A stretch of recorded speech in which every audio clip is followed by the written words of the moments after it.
రోజు మన చేతిలో ఫోన్ ఉంటూనే ఉంటుంది కదా. శాలరీ వచ్చిందని ఒక మెసేజ్, ఈఎంఐ కట్ అయిపోయిందని ఒక నోటిఫికేషన్,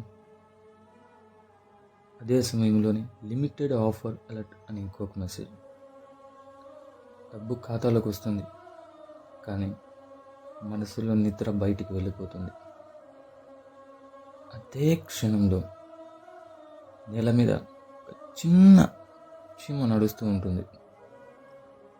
దానికి జీతం లేదు, బ్యాంక్ అకౌంట్ అంటూ ఏముండదు, యూపీఐ పిన్ కూడా ఉండదు.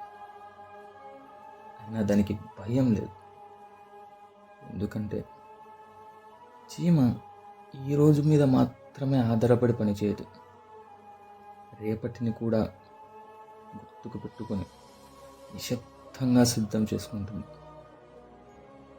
ఆ తరానికి ఉన్న పెద్ద బాధ ఏంటంటే, ఈ నెల గట్టెక్కితే చాలరా, అదే జీవితం అనుకుంటాం. డబ్బు వచ్చినప్పుడు ఇప్పుడు కొంచెం ఖర్చు పెట్టేద్దాం అని అనుకుంటాం. రేపటి గురించి తర్వాత ఆలోచిద్దాంలే అంటాం. చీమ అలా ఆలోచించదు. ప్రతిరోజు కొంచెం కొంచెంగా పొదుపు చేస్తూనే ఉంటుంది. ఎవ్వరికీ కనిపించకుండా భవిష్యత్తు కోసం దాచుకుంటూనే ఉంటుంది. అది ఖర్చు తగ్గించదు, భద్రతను పెంచుకుంటుంది. పొదుపు అంటే వేలు, లక్షలు, కోట్లు దాచుకోవడం కాదు. ప్రతిరోజు మనపై మనం రేపటి కోసం దాచుకునే చిన్న ఆదాయం. చీమకి ఈఎంఐ లేదు, కానీ టెన్షన్ కూడా లేదు.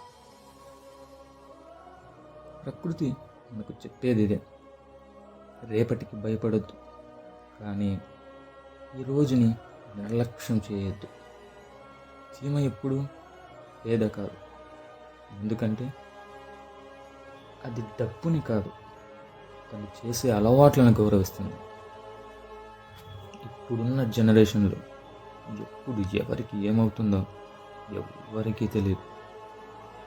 నువ్వు కొంచెం కొంచెంగా దాచుకునే ఆదాయమే నీ మీద నువ్వు పెట్టుకునే పెట్టుబడి. నీ మీద నువ్వే పెట్టుబడి పెట్టుకోలేకపోతే ఇంకా ఎవరో వచ్చి ఏదో చేస్తారని ఎలా ఊహించుకుంటాను చెప్పండి.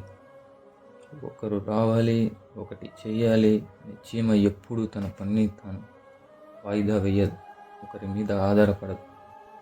తనకంటే అధికంగా ఉన్న బరువును కూడా